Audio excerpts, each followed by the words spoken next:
Buongiorno.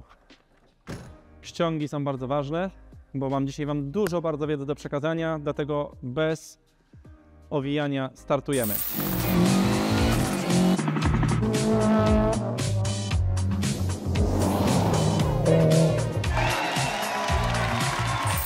To jest auto, którego przedstawiać pewnie specjalnie nie trzeba, natomiast będziemy o nim dzisiaj dużo mówić. Natomiast zanim przejdziemy do współczesności, do futuristy, bo tak to auto się nazywa, Lancia Delta Integrale Futurista, trochę muszę zacząć od początku, tak jak mój idol, pan Robert Makłowicz.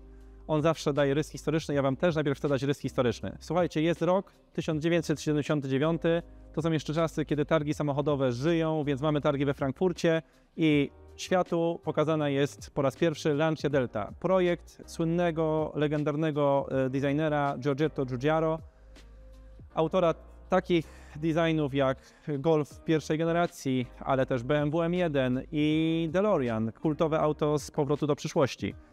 Spod jego pióra, spod jego ołówka chyba bardziej powinno się powiedzieć, wychodzi właśnie Delta. No i cóż, auto na początku nic specjalnie ciekawego. 385 cm to na dzisiejsze czasy jest wynikiem, słuchajcie, o 25 cm krótszym niż dzisiejsze wydanie Skody Fabii. Także mamy małe auto, wtedy był to po prostu rodzinny hatchback. Dlaczego auto stało się legendarne? Auto stało się legendarne dlatego, że osiągnęło gigantyczny sukces w motorsporcie. I tutaj mówiąc o gigantycznym sukcesie, no naprawdę nie ma w tym ani krztyny przesady, ponieważ auto 6 lat pod rząd zdobywa tytuł rajdowego mistrza świata za kierownicą Juha Kankkunen i Miki Boison. Także słuchajcie, auto, no w tamtym czasie motorsport znaczy tak naprawdę wszystko, więc jeżeli auto uzyskuje sukces w motorsporcie, staje się autem absolutnie pożądanym przez wszystkich fanów motoryzacji. I tak też właśnie się stało. Natomiast no niestety, słuchajcie, auto było no nie najlepszej jakości, borykało się z korozją, było dużo problemów z elektryką, jak to we włoskich autach z tamtej epoki. No i słuchajcie, możemy tutaj dojść już do czasów współczesnych, ale zanim do tego dojdę, jeszcze taki mały smaczek. Na przebitce musimy Wam pokazać coś, co zobaczyłem po raz pierwszy, tak naprawdę ucząc się, chłonąc materiał, żeby Wam troszeczkę o tym samochodzie opowiedzieć. Saab Lancia 600. Nie rozwodzę się nad tym, tylko taki smaczek. I teraz tak, przechodzimy fast forward do roku 2011. W Mediolanie powstaje studio projektowe Borromeo de Silva. Borromeo de Silva to jest 3 designerów, którzy zajmują się tematami związanymi z automotive, ale nie tylko. Od razu zrobię tutaj taką małą gwiazdkę. Chcę, żebyście zapamiętali nazwisko Carlo Borromeo, ponieważ jest to osoba odpowiedzialna za design nie tylko tego Restomoda, ale też 2 innych projektów. Nardon 928, auta bazującego na Porsche 928 oraz Eccentrica, czyli projekt Restomoda bazujący na Lamborghini Diablo. To są projekty, które obiły się dużym echem na świecie, dlatego myślę, że warto nawet zafollowować pana Carlo Borromeo na Instagramie, ponieważ myślę, że jeszcze nie raz nas zaskoczy. Ale przechodzimy do tego samochodu. Mamy tutaj logotyp. To jest logotyp, który oznacza Automobili Amos. O co chodzi? Jest sobie osoba o imieniu Eugenio Amos. Jest to kolekcjoner samochodów, jest to również osoba, która osiągnęła pewne sukcesy w motorsporcie. No jest to przede wszystkim wielki miłośnik Lanci Delty i na poziomie 2015 roku panowie z Borromeo de Silva, czyli ze studia projektowego, o którym wcześniej wspomniałem, oraz Eugenio Amos spotykają się i zaczynają zastanawiać się nad tym, że może przyszedł czas, żeby wskrzesić legendę, wskrzesić Lancię Deltę. Przyglądają się nieco sukcesowi marki Singer, która już w tym czasie no, jest rozpoznawalna na świecie i dochodzą do, można powiedzieć, bardzo prostego wniosku.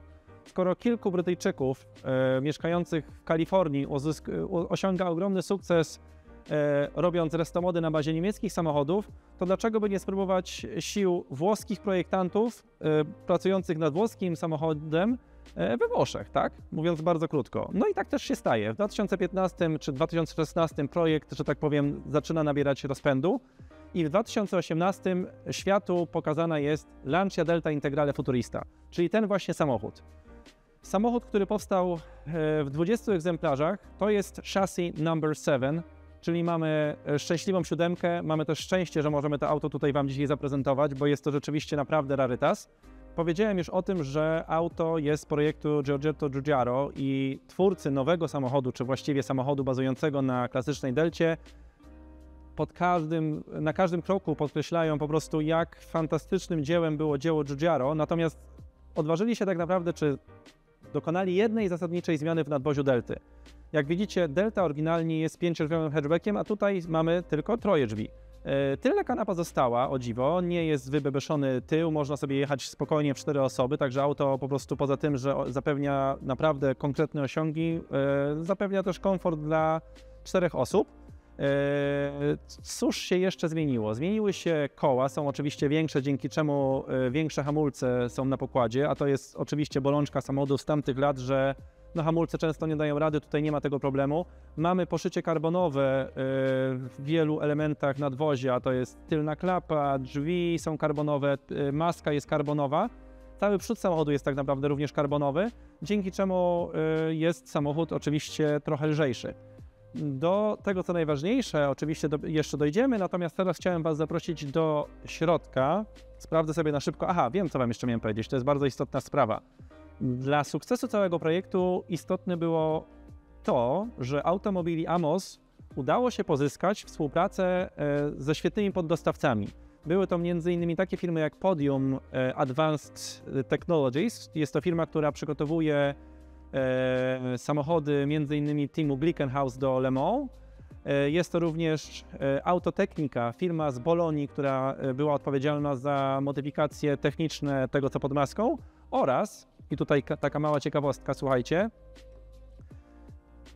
nie wiem, czy o tym wiedziałem, chyba kiedyś czytałem, ale być może mi to umknęło, słuchajcie, to jest Alcantara. Znamy ten materiał z wielu samochodów, to jest Alcantara. Powiem Wam tylko o tym, że twórcą materiału Alcantara był Japończyk Miyoshi Okamoto, natomiast w tej chwili jakby jedyną firmą, jedynym podmiotem, którym może posługiwać się nazwą Alcantara, nazwą handlową Alcantara, dlatego ona jest zawsze wielką literą, jest właśnie firma o tejże nazwie, Alcantara. Więc mamy tutaj mnóstwo, mamy morze Alcantary na pokładzie, mamy dużo karbonu, mamy wszystko zrobione na nowo, ale odwołujące się absolutnie do designu z 79 roku, być może po kilku liftach, które miały miejsce w latach 80. Także mamy tutaj cały urok Delty, mamy tutaj zapach, czujemy samochód z lat 80., natomiast nie ma tutaj, słuchajcie, odpadających przycisków, a procedura startu to jest temat zasługujący na osobne ujęcie, dlatego Michał, zapraszam Cię na pokład. Zanim o starcie, jeszcze jeden mały detal, bo to też jest, po prostu tylko Włosi mogli to wymyślić. Słuchajcie, na kierownicy jest skrót klawiszowy, można by go tak nazwać, skrót do długich świateł. Nie wiem, czy to widać, pewnie potem pokażesz, Michał, na przebitce, natomiast no można na przełęczy po prostu nie szukać długich świateł na manetce, tylko jest ona na kierownicy. A, bardzo istotna sprawa. Oryginalna Lancia Delta, słuchajcie, miała dźwigienki do zmiany, do kierunkowskazów oraz do świateł wspólne z Ferrari F40, także to jest samochód, który po prostu nie tylko technologicznie, ale również na poziomie różnych smaczków czerpał z tego, co najlepsze w motoryzacji. Ale teraz wracajmy do tego, o czym już powiedziałem, czyli do odpalenia tego samochodu. Zobaczcie, co się dzieje. Dajemy prąd, a potem odpalamy przyciskiem z logo rakiety.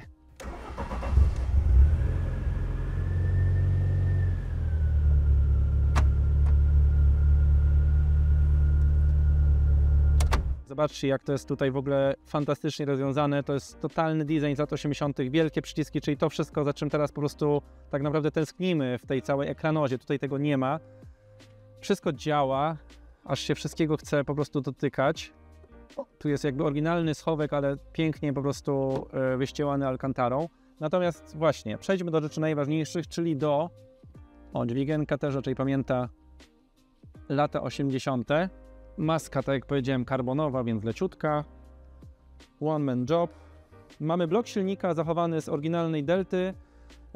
Ten sam czterocylindrowy silnik, 16 zaworów oczywiście, z 16V, jak to zawsze bywało drzewie i na tylnej klapie. Natomiast Autotechnika, firma bolońska, no tutaj wrzuciła większe turbo. Podobno jest to turbo z Evo 8, ale nie chcę skłamać. Klasyczna Integrale cechowała się mocą od 195 do 215 koni, tutaj mamy właśnie aż do 330, auto jest lżejsze niż oryginalne, dzięki czemu w wyniku tego właśnie wszystkiego mamy tutaj osiągi na poziomie około 4 sekund do setki. Nie to jest oczywiście najważniejsze, bo najważniejsze jest...